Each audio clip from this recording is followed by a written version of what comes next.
My name's Connor Keogh, and I built IS350 exoskeleton, supercharged. We call it Deth Rocket. Well, I was trying to figure out what the name should be, and back when my dad and I were racing, he had the nickname called Black Death. So, because he had an all blacked out Z06, and on the track, you know, like that, like you're all buddies, everyone's all so cool with each other, and a lot of good friends, and that was his nickname. So I kind of felt like, you know, I learned everything, you know, from him, and you know, so I figured I needed to come up with something along those lines. So Deth Rocket it was. I originally wanted to sell my daily IS350, and well, it was kind of my daily. I had a Tacoma too, so I wanted to sell my IS350 and do an Exocet, which is a, you know, it's a kit that you buy. You know, it's like, you know, full kit where it's a direct drivetrain engine swap from Miata to this tube frame kit, and they're expensive. They're really expensive, and I figured I should just cut up my IS350 instead, and yeah, it was a pretty rash decision, and yeah, so that's how it all started. I thought that if I cut up this car, it would be a little bit more unique and more power than a Miata. So I, you know, got in touch after I decided I wanted to cut up my Lexus. I got in touch with, you know, a fabrication company that were, you know, they were doing, you know, similar things with, you know, cheap cars, like $1,000 or so. And when I called them and I told them I wanted to cut up my IS350, they thought I was joking and didn't take me very serious. So I drove it down there a week later. I flew home. You know, we started, you know, picking at it, you know, cutting it all up, designing it, fabbing it, painting it. And believe it or not, the whole process took about like 9 weeks. So pretty quick. And I had a lot of really nice people, a lot of like sponsorships helped me. A lot of friends and family, pretty much everything. Everything was like, I was the first one to delete AC. You know, everyone wants AC in a Lexus. So just being able to remove the, you know, the AC compressor, you know, find a belt, you know, figure out what belt works with this motor, and heat, cooling was a big issue. You know, just the rear mount radiator, it was like pushing fans to puller fans to pushing and puller fans, bleeding lines, and I was doing all this just trying to narrow down the issue, which it never really did. You know, right now I have like just like a mock-up setup that it's like a complete experiment to really narrow down the problem.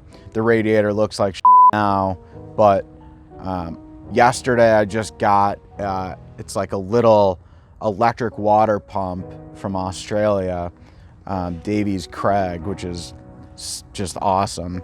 And this way, I mean, it's small, looks like a little turbo, and I mean, it goes inline, and you know, it's really gonna help with flow from front to rear. I mean, it pushes like 15 gallons a minute if you want it to. So, I mean, it'll really assist the water pump that I'm running now. And I'm gonna go back to my other radiator design with pushing puller fans, and really should hopefully solve the problem. Then headers, it's like you get these custom headers and, you know, they don't fit, and then, you know, you're in a shop and you're supposed to be out of there soon, and, you know, then it's like you can't just park the car outside, you know. Everything is just a pain in the ass. I mean, I almost didn't make it to do this. It's like two nights ago, I went to go pick up some car parts, and the security system just felt like it was threatened, and the car locked up, and I had to tow it home because I couldn't figure it out. And luckily I was able to figure out the security system, and I mean, there's nothing now that, you know, should be there to be able to figure this stuff out. So everything takes a lot longer, but I don't know, I know the car front, you know, like the back of my hand now, you know. It's just like, it's getting easier, but also it's like you really have to. Been through it enough, right? I mean, you can access right. anything. Yeah, right. If you ever need to fix anything. Yeah, I mean, like the wires aren't hard to, you know, find.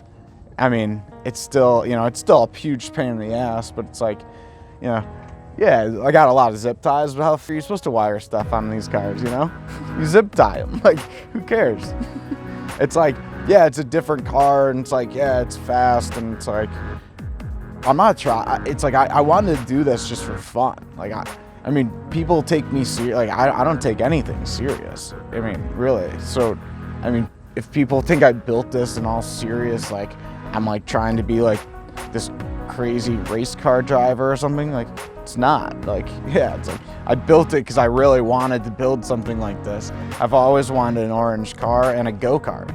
After the supercharger, I mean, that was just another, nothing fits. The front end's so short compared to a stock IS350 that, you know, nothing really fits like it should. Everything's custom, everything has to be. It's like, our racing was just phenomenal. I mean, Rafi and Simon there are just, you know, really, really good guys that have just like the passion, you know. They're like the only company, you know, like in the world that can like tune and, you know, tune these Lexuses. I mean, they're programmed to just basically like, you know, they have to hack into these things basically and figure it out, and almost nobody's been able to do it.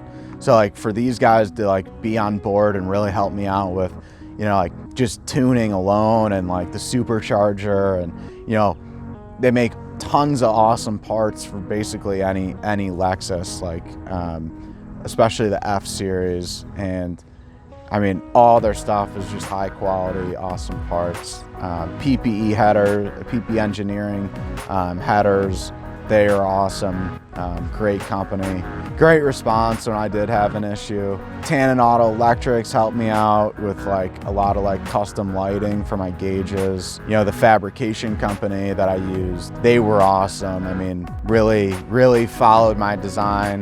You know, I should have made it, you know, I should have done this, I should have did that different, but I mean, as you know, it's hard to do, and, you know, not a lot of these on the road, you know. It's like, you got to figure it out. I mean, now it's like if I build one of these, you know, again, it's like I'll do a ton of things different, you know, I'll nail it. But this one, yeah, this one's okay.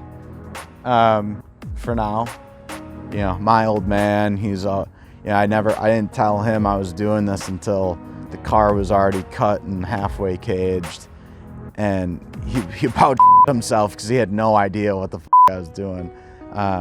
So that was hilarious to see his face.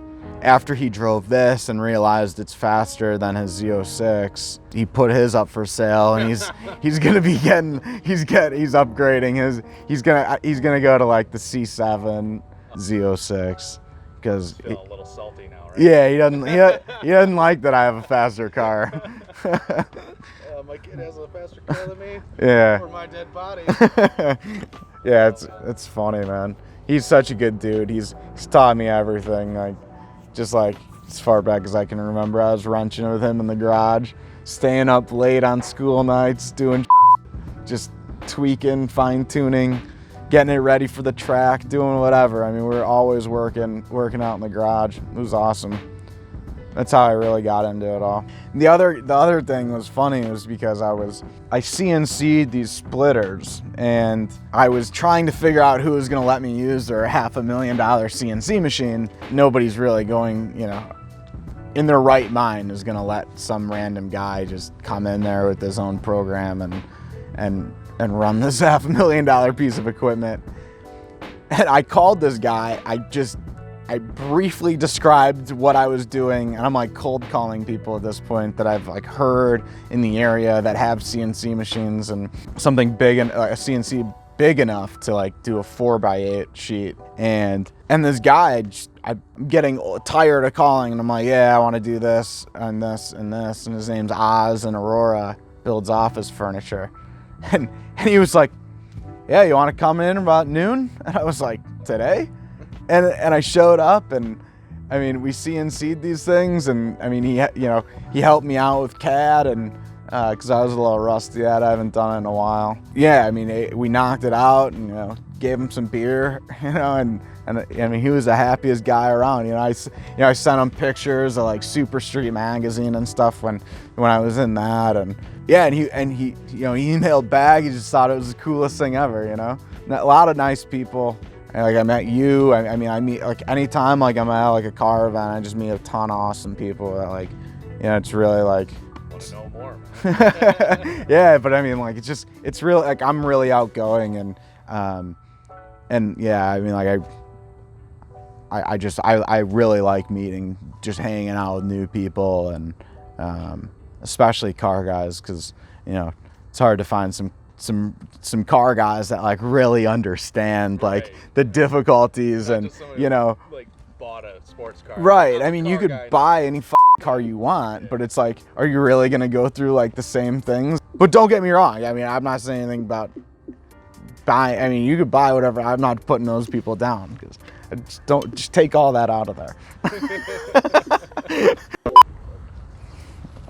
So what does the future hold? Is this it? The end all and be all? Do you have other ideas? Yeah. So I mean, as far as right now, I really need to get this thing dialed in on the track, because this is a good small track car. Like Autobahn is probably perfect for it. Well, yeah, I mean, if I'm just talking about tracks in the area, like Road America, I mean, We're talking about tracks here, not Autobahn in Germany. Yeah, right, Autobahn Joliet. It's a good small track car. There's zero aerodynamics, and people like look at me like I don't know that. They're like, well, it's not aerodynamic, and I'm like, I'm well aware. I'm not trying to like make it aerodynamic. It's like the splitters for show. I mean, like I don't care. Like I'm building this because it's something I want to do and have fun. So my biggest goal is to really get it on the track, being able to hang. It's like, I'm running, with these Vipers, and there was a McLaren there, and it's like I'm running with these 6-figure cars, and just to be able to like hang out with them, and it's like, cornering it blows some of these cars out of the water, and then on the straightaways they have me because I lack the aero. But I mean, power wise, I'm I don't have as much power as them, but I mean, I can. It's awesome to hang with these 6-figure cars on the track, because I mean, with the straightaways and the turning, it's like you start like having like that equilibrium with them.